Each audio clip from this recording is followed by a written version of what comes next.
وسلام على عباده الذين اصطفى أما بعد. أعوذ بالله من الشيطان الرجيم. بسم الله الرحمن الرحيم. ومن آياته أن خلق لكم من أنفسكم أزواجا لتسكنوا إليها. صدق اللہ العظیم. قابل احترام بزرگوں اور عزیز دینی بھائی، اللہ تبارک و تعالی کی بے شمار نعمتوں میں سے ایک بہت بڑی نعمت ازدواجی و نکاحی زندگی بھی. سورہ روم میں اللہ پاک نے اپنی من جملہ نعمتوں میں سے اس نکاح والی زندگی کو بھی بطور نعمت ذکر فرمائے اور اسے سکون حاصل کرنے کا ذریعہ قرار دیا. ارشاد فرمایا وَمِنْ آيَاتِهِ أَنْ خَلَقَ لَكُم مِّنْ أَنفُسِكُمْ أَزْوَاجًا لِتَسْكُنُوا إِلَيْهَا. کہ اللہ پاک کی نشان قدرت میں سے یہ بات بھی ہے کہ اس نے تمہاری جنس میں سے تمہارے لیے جوڑے پیدا کیے تاکہ تم ان سے سکون حاصل کرو. اور بس یہی نہیں، ارشاد فرمایا وَجَعَلَ بَيْنَكُمْ مَوَدَّةً وَرَحْمَةً کہ اسی اللہ نے تمہارے درمیان محبت اور رحمت رکھ دی. سورہ اعراف میں بھی اس قسم کا مضمون ملتا ہے.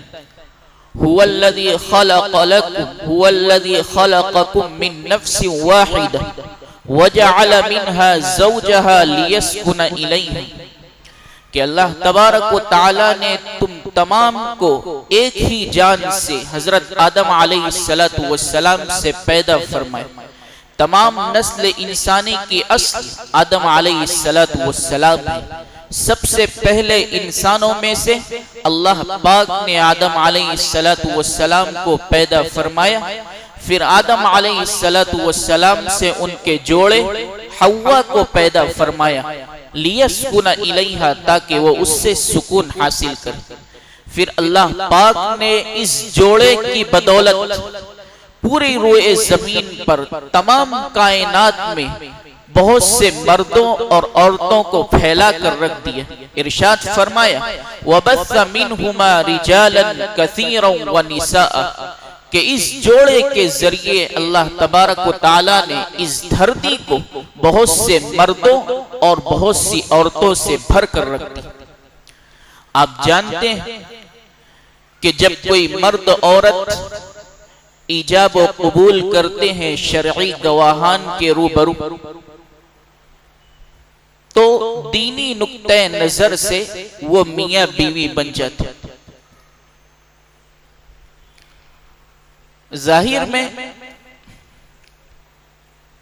یہ دو بندوں کا ملاپ اور معمول کی کارروائی ہے، لیکن گہری نگاہ سے اگر دیکھا جائے تو دو بندوں کا یہ ساتھ ایک عہد اور زمانے کی بنیاد ہے.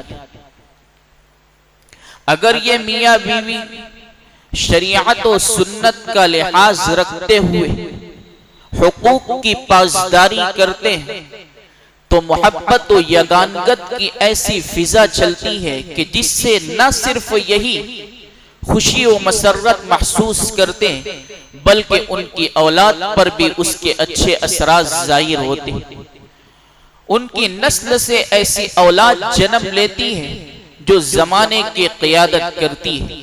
اسی لیے ہمیں دعا سکھلائی گئی ہے ربنا ہب لنا من ازواجنا وذریاتنا قرۃ اعین واجعلنا للمتقین اماما کہ اے ہمارے پروردگار ہماری بیویوں اور ہمارے بچوں کو ہمارے لیے آنکھوں کی ٹھنڈک بنا، دل کا سرور بنا، درد سر نہ بنا اور ہمیں متقیوں کا امام بنا. تو نکاح کا یہ بابرکت عمل صرف رسومات کی پابندی اور چند چیزوں کے لازم کر لینے کا ہرگز نام نہیں. یہ نکاح ایک عبادت اور صرف یہی نہیں بلکہ متعدد عبادتوں کا مجموعہ ہے. نکاح اللہ کی رضا کا ذریعہ ہے. نکاح سکون حاصل کرنے کا باعث ہے. نکاح تمام انبیاء کرام علیہم السلام کی سنت ہے. وَلَقَدْ أَرْسَلْنَا رُسُلًا مِّن قَبْلِكَ وَجَعَلْنَا لَهُمْ أَزْوَاجًا وَذُرِّيَّةً. اللہ پاک اپنے پیغمبر حضرت محمد مصطفیٰ صلی اللہ علیہ وسلم سے کہہ رہے ہیں کہ اے محمد، ہم نے آپ سے پہلے بہت سے انبیاء بھیجے اور ان کی بھی بیویاں اور بچے تھے. نکاح روزی میں برکت کا ذریعہ ہے. وَإِن يَكُونُوا فُقَرَاءَ يُغْنِهِمُ اللَّهُ مِن فَضْلِهِ. اگر یہ تنگ دست ہوں گے تو اللہ تبارک و تعالی اپنے فضل سے اس نکاح کے سے منسلک ہونے والوں کو روزی عطا فرمائے گا. نکاح سے بندہ نصف ایمان مکمل کر لیتا ہے. ارشاد فرمایا اذا تزوج العبد فقد استکمل نصف الایمان، کہ جب بندہ نکاح کرتا ہے تو اس کا آدھا ایمان مکمل ہو جاتا ہے. اور سب سے بڑھ کر یہ کہ نکاح فطرت کا تقاضا ہے. حضور علیہ السلام نے ارشاد فرمایا من احب فطرتی فلیستن بسنتی ومن سنتی النکاح. حضور صلی اللہ علیہ وسلم ارشاد فرما رہے ہیں کہ جو شخص میری فطرت سے محبت رکھتا ہو، جس شخص کو میری فطرت سے محبت کا دعویٰ ہو، تو اسے چاہیے کہ وہ میری سنت اختیار کرے، اور من جملہ میری سنتوں کے نکاح بھی. اور حضور علیہ السلام نے خاص طور پر نوجوان طبقے کو مخاطب ہو کر ارشاد فرمایا تھا یا معشر الشباب من استطاع منکم الباءة فلیتزوج فإنه اغض للبصر واحسن للفرج. کہ اے نوجوانوں کی جماعت، تم میں سے جو بھی نکاح کی استطاعت رکھتا ہو، مال کے اعتبار سے، رہنے سہنے کے اعتبار سے، تو اسے چاہیے کہ جلد از جلد اس چیز سے منسلک ہو جائے، جلد از جلد نکاح کر لے. کیوں؟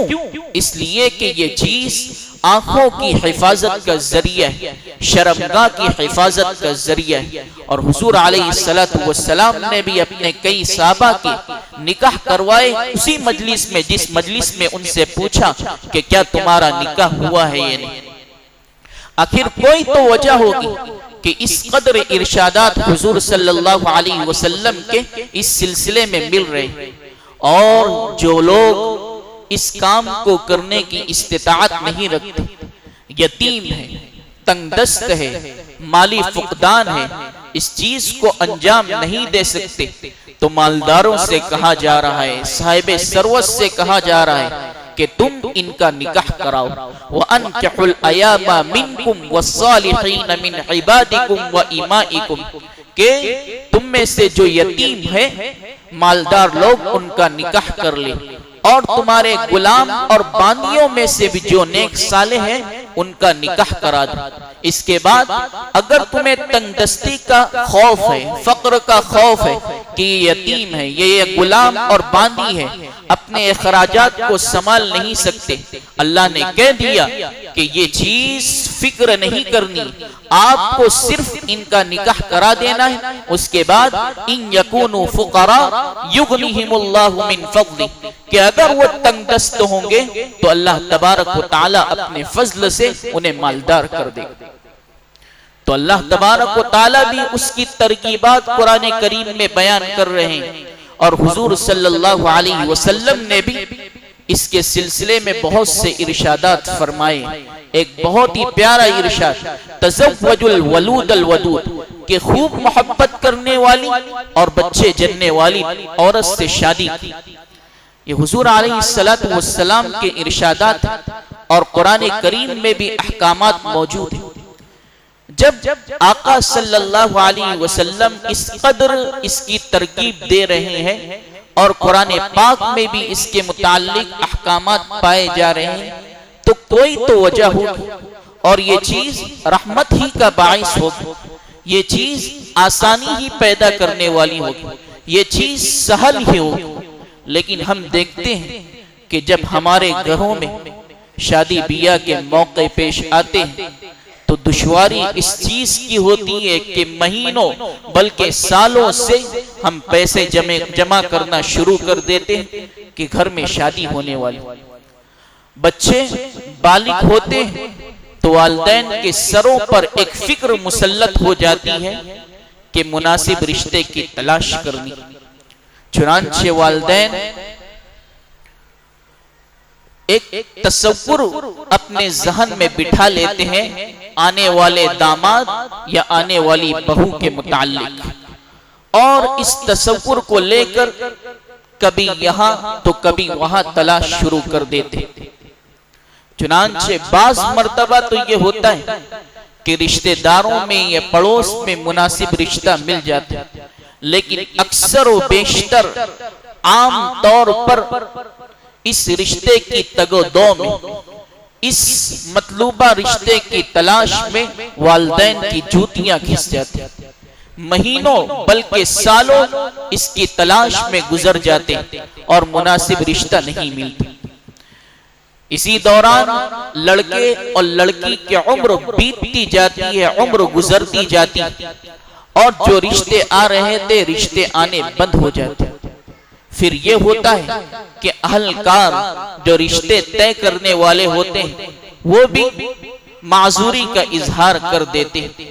اس کے بعد بچوں کی بات تو دور، والدین کے اوپر بھی ایک ٹینشن سوار ہو جاتے ہیں، والدین بھی پریشان ہو جاتے ہیں، ان کا سکون ختم ہو جاتا ہے۔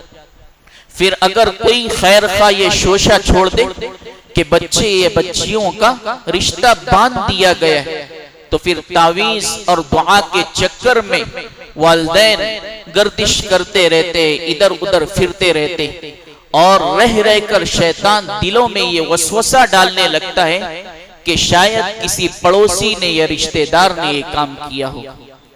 یہ ایسے مسائل ہیں کہ ایک گھر چھوڑ کر دوسرا گھر، دوسرا گھر چھوڑ کر تیسرا گھر، اس سے دو چار آئے دن اس قسم کے مسائل پیش آتے رہتے۔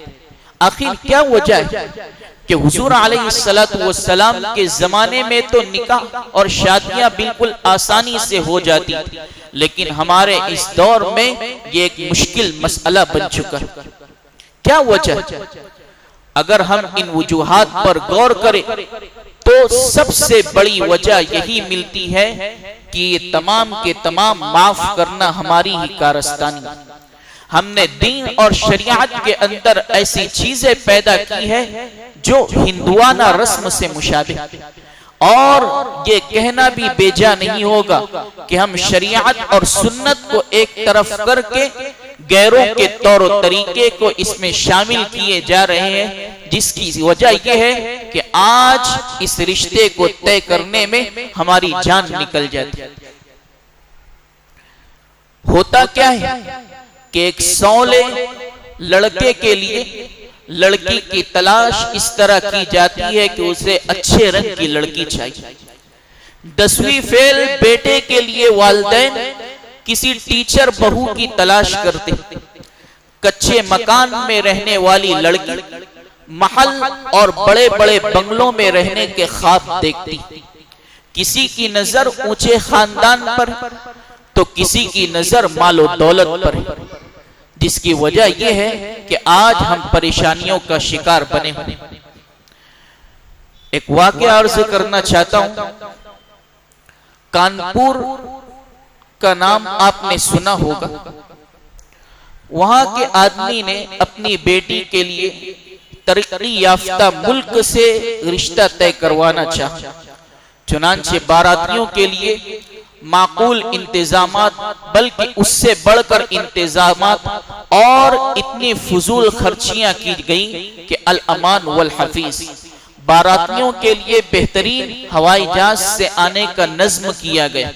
باراتی کانپور آئے، دوسرے ملک کے باراتی کانپور آئے، اور جتنے بھی باراتی تھے تمام کے لیے بڑی بڑی اچھی اچھی کاروں کا نظم کیا گیا، اور تمام کو بطور ہدیہ وہ کاریں دی گئی۔ 3 سے 4 دن تک کھانے کا نظم چلا اور کھانے میں بھی پلاؤ، زردے، قسم قسم کی آئٹمیں چلتی رہی۔ شادی ہو گئی، نکاح ہو گیا، اس کے بعد تمام کاروں کو ہوائی جہاز میں رکھ کر ان کے ملک ٹرانسپورٹ کیا گیا، پہنچایا گیا۔ یہ ہو گیا۔ چند ہفتوں کے بعد داماد کا فون آتا ہے کہ ہم آپ کی یہاں آنا چاہتے ہیں۔ سسر بہت خوش کہ داماد کی آمد ہے۔ اس موقع پر استقبالیہ پروگرام رکھا گیا اور ایئرپورٹ پر بھی تمام لوگ جمع ہو گئے۔ جب داماد محترم ہوائی جہاز سے اترتے تو اپنے ہاتھ میں ایک لفافہ لیے ہوئے وہ سسر کو تھما دیتے۔ سسر بڑے حیران کہ اس میں کیا ہوگا، چنانچہ وہیں پر کھول کر دیکھتے اور اس میں یہ بات لکھی ہوئی ہوتی کہ ہم نے آپ کے یہاں شادی تو کی، لیکن جیسی ہماری مہمان نوازی کرنی چاہیے تھی آپ نے نہیں کی، اس لیے آپ کا یہ رشتہ جو آپ نے طے کر دیا تھا ہمیں منظور نہیں، میں آپ کی بچی کو طلاق دیتا۔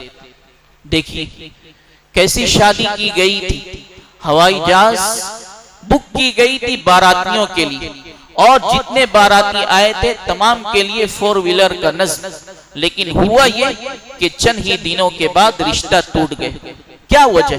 اس لیے کہ شریعت کو ٹھکرایا گیا۔ حضور علیہ السلام کی تعلیمات کو ہم اس سلسلے میں نہیں دیکھتے۔ حضور صلی اللہ علیہ وسلم نے ارشاد فرمایا کہ جب آپ اپنے بچے یا بچی کا نکاح کرنا چاہیں تو آپ کو 4 چیزیں نظر آئے گی۔ تنکح المرأة بأربع، عورت سے نکاح کیا جاتا ہے 4 چیزوں کی وجہ سے، اس کے مال کی وجہ سے، حسب و نسب کی وجہ سے، خوبصورتی کی وجہ سے، دینداری کی وجہ سے۔ فاصفر لذات الدین تربت یداک، دیندار کا انتخاب کرو آپ کامیاب ہو جاؤ گے، لیکن ہمارا انتخاب معاف کیجیے گا مال و دولت پر ہوتا ہے، ہمارا انتخاب اعلی خاندان پر ہوتا ہے، ہمارا انتخاب گھر کے بڑے سمجھے جانے والے بیٹے کو دیکھنے پر ہوتا ہے۔ جو انتخاب حضور صلی اللہ علیہ وسلم نے منتخب فرمایا تھا وہ ہمیں پسند نہیں آتا ہے، جس کی وجہ یہ ہے کہ رشتے طے ہو جاتے، اچھے گھرانے مل جاتے، لیکن چند دنوں کے بعد یہ اپنے گھر وہ اپنے گھر، پھر ہوتا یہ کہ لڑکی، نوجوان لڑکی گھر بیٹھے بیٹھے بوڑھی ہو جاتی ہے اور اس کے لیے کوئی رشتہ ملتا نہیں۔ جو حضرات یہ کرتے ہیں ان کے لیے سعید بن مسیب رحمت اللہ علیہ کی زندگی میں ایک نمونہ ہے۔ حضرت سعید بن مسیب رحمت اللہ علیہ اونچے درجے کے تابعی، ان کی ایک بیٹی تھی نیک صالح۔ سعید بن مسیب رحمت اللہ علیہ خلیفہ عبد الملک کے دور کے، جب اسلامی حکومت چلا کرتی تھی، خلیفہ عبد الملک نے اپنے بیٹے سے ان کی بیٹی کا نکاح کرنا چاہا اور پیغام نکاح بھیج دی۔ سعید بن مسیب رحمت اللہ علیہ نے اس کی جانب دھیان نہ دی۔ خلیفہ عبد الملک نے پھر دباؤ ڈالا۔ سعید بن مسیب رحمت اللہ علیہ مال کو خاطر میں لانے والے نہیں تھے، بادشاہ وقت ہیں، اور اس کے بیٹے کو اپنی بیٹی دینا گوارا نہیں، سیدھا منع کر دیا کہ میں اپنی لخت جگر آپ کے بیٹے کو نہیں دے سکتا۔ چنانچہ دباؤ ڈالنے کے بعد خلیفہ کی جانب سے سختیاں شروع ہو گئی، تکلیفیں دی گئی، اور سعید بن مسیب رحمت اللہ علیہ اپنے موقف پر ڈٹے رہے کہ مجھے نہیں کرنی۔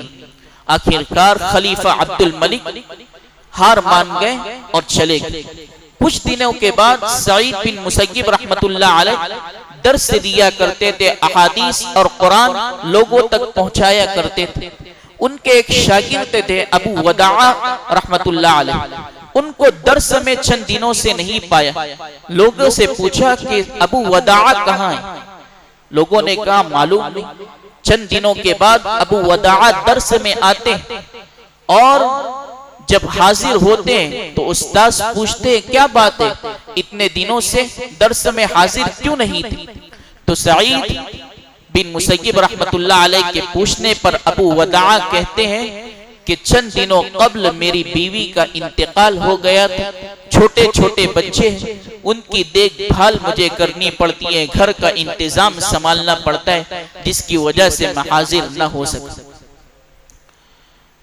تو سعید بن مسیب رحمت اللہ علیہ تسلی دیتے، اس کے بعد پوچھتے ہیں کیا دوسری شادی کا نظم کیا؟ جواب دیتے ہیں کہ نہیں، انتظام نہیں ہوا، میں نے کوشش کی لیکن مجھ جیسے غریب اور ناتواں انسان کو کون اپنی لڑکی دینا پسند کرے گا۔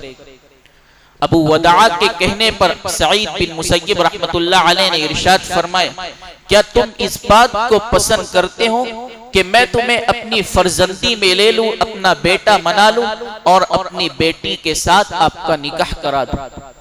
یہ سننا تھا کہ ابو وداع حیران رہ گئے کہ ابھی تو خلیفہ وقت خلیفہ عبد الملک کے بیٹے کا رشتہ آیا تھا، آپ نے منع کر دیا تھا، اور اب مجھ سے اپنی بیٹی کا نکاح کروانا چاہتے۔ سعید بن مسیب رحمت اللہ علیہ نے کہا کہ تم دیندار ہو، تمہارے دل میں اللہ اور رسول کی عظمت ہے، اس لیے میں اپنی بیٹی تمہیں دینا چاہتا ہوں۔ چنانچہ انہوں نے منظور کر لیا، اور 4 درہم اور 1 شہد کے شربت پر ان کا نکاح طے ہوا، یہی مہر مقرر کیا گیا۔ تو دیکھیے، آپ اس واقعے پر غور کیجئے کہ بادشاہ وقت کی جانب سے اب اس کے بیٹے کے لیے نکاح کا پیغام آ رہا ہے، لیکن سعید بن مسیب رحمت اللہ علیہ کے خاطر میں نظر میں کون سی چیز ہے؟ دیندار۔ چنانچہ انہوں نے بادشاہ وقت کے بیٹے ولید کے اندر دینداری کو کامل نہ پاتے ہوئے انکار کر دیا، اور ایک غریب اور ضعیف ناتواں بیٹے کے لیے اپنی بیٹی کا نکاح مقرر کر دیا۔ تو ہم بھی جب اس رشتے کے ساتھ اپنے بچوں کو منسلک کرنا چاہیں تو ضرور بھی ضرور اس بات کا خیال رکھیں کہ ہمیں ترجیح دینداری کو دینی۔ اگر دینداری کے ساتھ سامنے والے لڑکے یا لڑکی میں مالداری بھی ہے، حسب و نسب بھی اچھا ہے، اخلاق بھی اچھا ہے، حسن بھی اچھا ہے، تو بہت اچھی بات ہے، لیکن فوقیت دینداری کو دینی چاہیے۔ ہم دینداری کو فوقیت نہیں دیتے، جس کی وجہ یہ ہے کہ آج ہم اس مسئلے میں، اس شادی بیاہ کروانے کے سلسلے میں مشکلات کا سامنا کر رہے ہیں۔ ہم تحیہ کریں، ہم عزم کریں اور اللہ کی ذات پر اس کو چھوڑ لیں۔ ہم یہ نہ دیکھیں کہ سامنے والا مالدار ہے یا نہیں، اس لیے کہ اللہ تبارک و تعالیٰ کا فرمان ہے رشتہ نکاح سے منسلک ہو جائے، اس کے بعد اگر تنگ دست ہے تو روزی دینے کی ذمہ داری اللہ کی ہے۔ ان یکونوا فقراء یغنیہم اللہ من فضلہ، کہ اگر شادی کرنے والے مرد عورت غریب ہے، تنگ دست ہے، مالی حالات اچھے نہیں ہیں، تو اللہ تبارک و تعالیٰ اپنے فضل کرم سے انہیں مالدار کر دے۔ اللہ تبارک و تعالی ہمارے قلب میں اس حقیقت کو بیٹھا دے اور دینداری کو ترجیح دے کر اس رشتے کو، اس نکاح والی زندگی کو اپنے بچوں اور بچیوں کے لیے منتخب کرنے کی توفیق و سعادت مرحمت فرمائے۔ وآخر دعوانا الحمدللہ۔